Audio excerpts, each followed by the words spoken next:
Assalamualaikum, selamat pagi. Berjumpa lagi dalam kelas pada pagi ini bagi khusus proses fabrikasi logam Metal Fabrication Process DMB 4233. Ini adalah kelas Google Classroom D5 minggu yang ke-9. Pada minggu lepas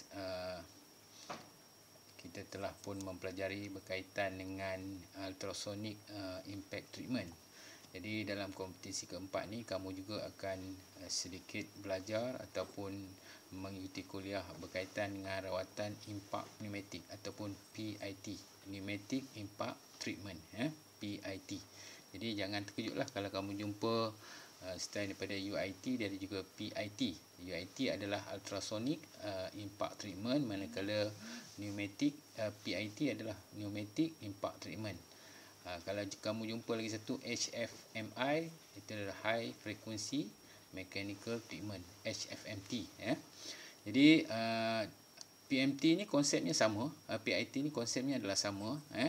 Kalau kita lihat gambar rajah ni, yang kamu lihat ni, ini adalah PIT device menggunakan tangan, handheld. Jadi dikawal ini adalah dia punya kawalan tangan tadi, dan ini dia punya mesin dan gambar rajah sebelah ni menunjukkan bagaimana proses PIT itu berlaku. PIT itu berlaku. Baik, proses PIT juga adalah proses rawatan selepas kerja kimpal, dan tujuan proses ini pertama sekali untuk memperbaiki hasil sambungan, kedua mengurangkan kelesuan bahan pada kerja kimpal, yang ketiga proses mudah dan mempunyai keberhasilan tinggi. Proses ini berlaku selepas proses kimpal, yang mana kawasan heat affected zone, HAZ. Kalau kita lihat ini cuma konsepnya berbeza dengan UIT.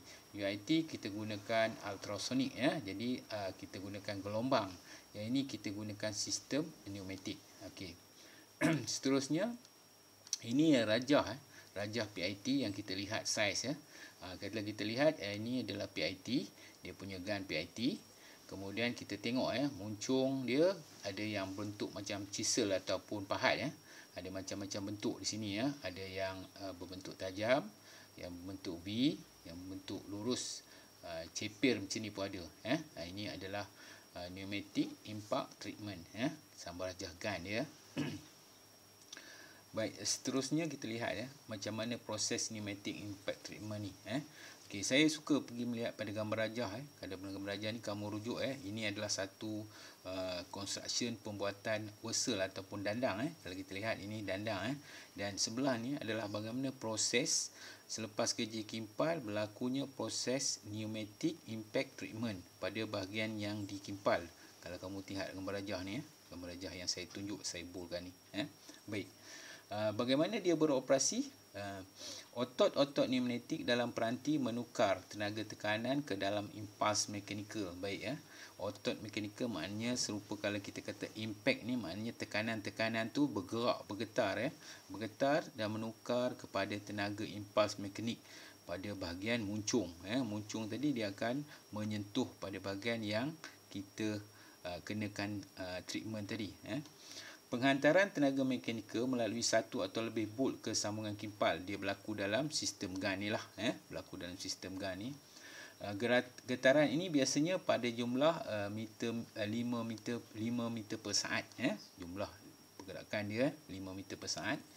Dan kita menggunakan udara termampat ataupun air compressor pada tekanan 4 hingga 5 bar.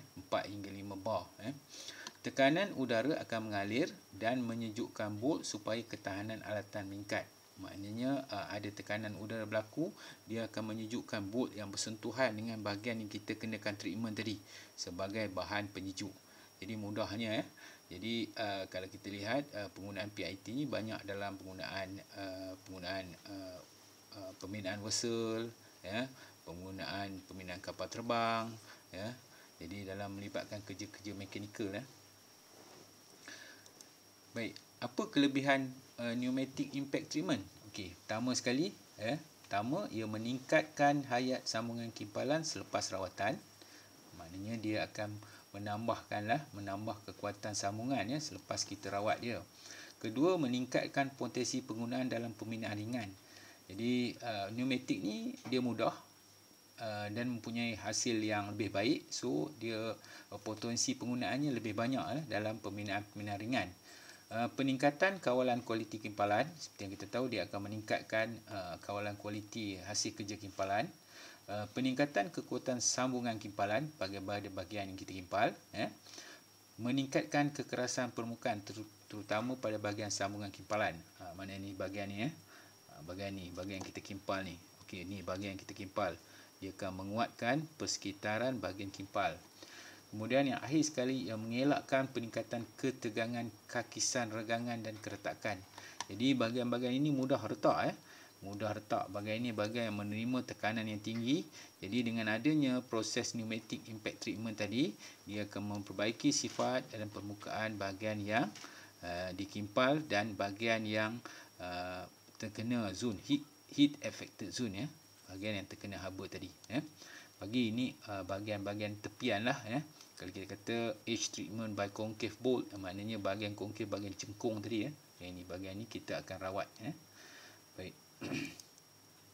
Saya rasa itu saja tayangan. Jadi untuk menambahkan pengetahuan kamu boleh rujuk pada slide yang saya melalui http www.youtube.com/watch we equal up6c HRIRW2Y. Jadi di sini kamu boleh lihat lebih lanjut lah berkaitan dengan PIT tadi. Jadi saya rasa sekian dulu kuliah kita bagi Google Classroom minggu ke-9. Kita akan berjumpa lagi pada kuliah yang seterusnya. Sekian, terima kasih. Assalamualaikum.